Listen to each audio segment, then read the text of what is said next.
So in this session, I'll be talking about where PLCs are applicable and why do you learn to program them or how it can be used. So if you understand the application or how uh, what's the learning outcome of it, like how will you use what you learn.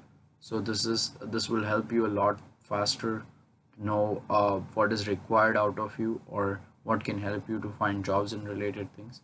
So over here you see there is a uh, this one is a detergent over here. It has some type of detergent in it, and these lines are moving from here. There is a small conveyor as you can see, and of course it needs a PLC to control the speed of the motor and direct them to a proper location where they are packed, or to keep a track of how many of them were made in how much time, and keep a count of how many are made. You need a PLC. Second is the elevator control. You need to have uh, if you want to check the speed of the motor, or like if someone presses the button, there is a PLC connector which will uh, which will direct it to another floor.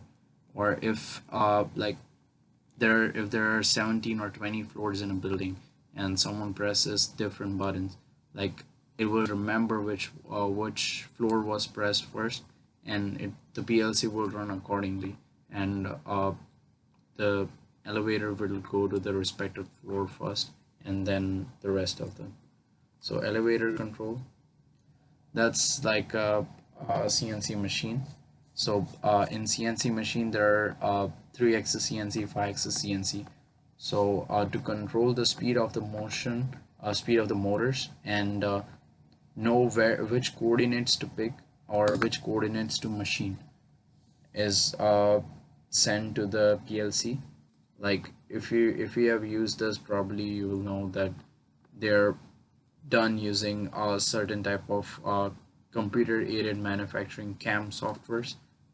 Specifically talking about Fanuc GNM codes are can be made using Mastercam, and it of course the machine uses a Fanuc PLC. And once you have the G codes, you can upload to the PLC and it will run the CNC accordingly. You just need to do a basic setup and that's it. It will cut the whole, like, or cut or fabricate the whole part for you.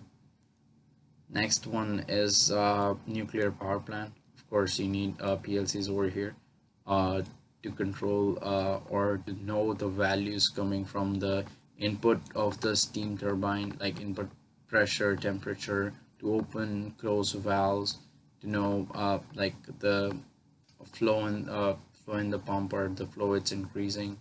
You need to know the flow in the pump that is pumping water to the station, and also know the amount of electricity generated by the generator, and transferred to the transmission lines.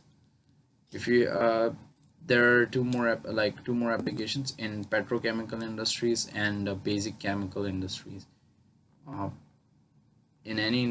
uh, in any chemical based plant, there is mixing of certain fluids.